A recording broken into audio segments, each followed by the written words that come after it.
haraantii iyo waxaas soo dhuftay iyo qoriga markii guriga soo galna qorigana wuu qabtay dusha igu dhuftay marji ay qabtay sidii kan taagan meesha taagnaay wiil kale waxa ay dhahay ar soo dhaga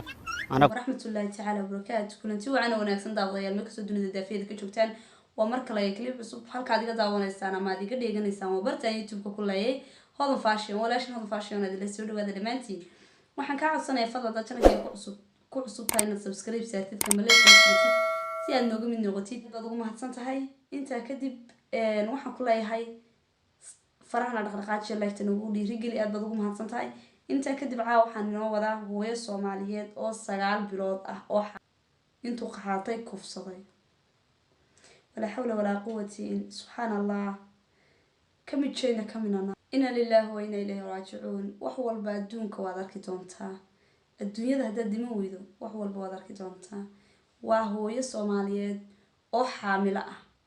oo lagu kufsaday goobta ay ka deganayd ee barakaca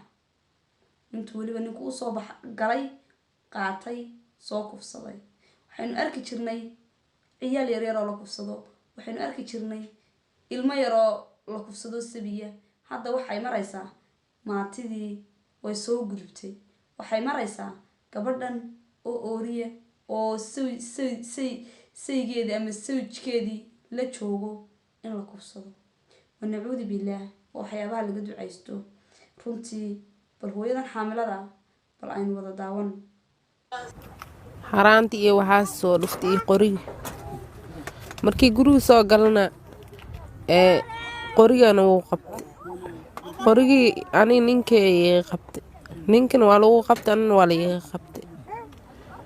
markaan gabadhii soo qabsahaan dhahay gabadhii anoo soo qabsahooyo markaan dusha saan igu jiido dushan waa igu dhuftay feernyaa igu dhuftay yaa qoriga daabkiis ay igu dhuftay saana diracka igu soo qaad markaan meeshaas ay geysay banaan fiig hadda xanuun ay haaya dhabarka iyo hundurta iyo meelan ka fiyaawi malaha xanuunaasaan iga haaya maba kasta maan sakaraad waybe wajiga ka xiran yihiin gaarin waa wateen gaariyaa wateen gaariga saan qabsanayaa jariirya xunta ee ay dhahay dusha igu dhuftay marji ay qabtay sidii hooshii ay qabteen soconayaa baatigaas ay igu jiray baatigiina ay igu tirtirteen saas waay baati qoyaan zaa'ida leeyahay hadda xanuun ay haaya meelan ay fiican malaha dhan dhabarka iyo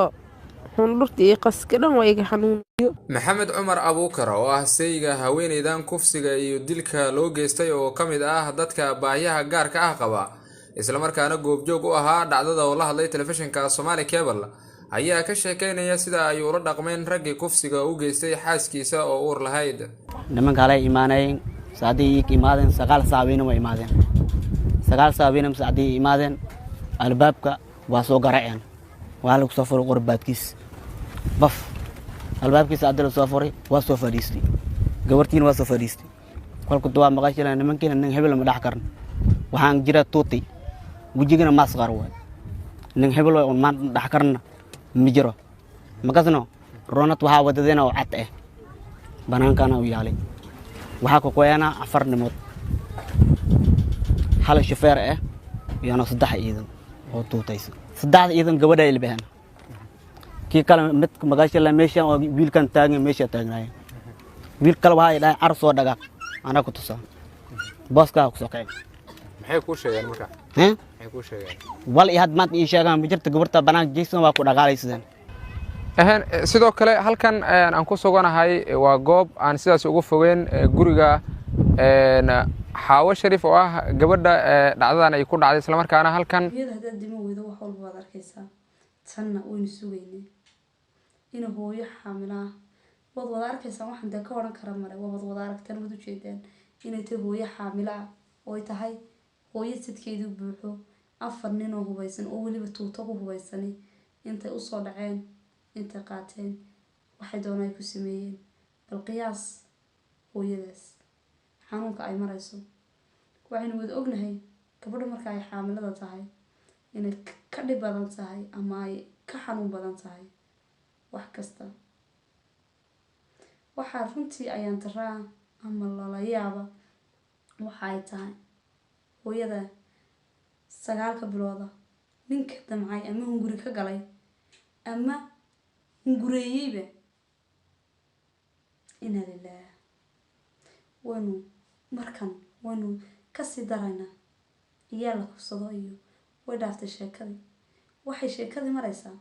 hooyo xaamilo ah in la kufsado nacuudu billaah adduunyada wax walba waynu arkaynaa waxna waynoo dhimayn waxna waynu arkaynaa aakhiro sabankii baynu ku jirnaay bal aynu toobada xijino hooyadana waxaan ka codsanayaa dowladda haddii ay gartaan dad maaskara xidhan way adagta sida lagu kartaayo haddii ay gartaan in ay sharciga tallaabo sharciga waafaqsan ka qaadaan ay usoo dhiciyaan xaqeedii maadaama hooyo xaamilo ah meel kastaba ka jilicsan waxaan idinka codsanayaa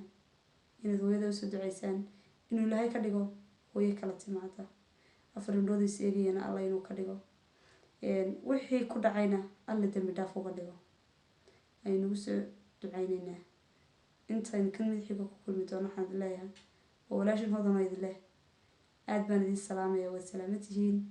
haddaad channelkayga ku cusub tahay subscribe saar kambalelkana furo dad halkan aan marayaad soo gaadhay halkan imika ka hadlaya haddaad soo gaadhay waxaan kaa codsanayaa inaad leegta nagu dhiirigelisid aad baad ugu mahadsan tahay intiin kan mid xiga ku kulmi doono walaashin hodan idin leh السلام عليكم.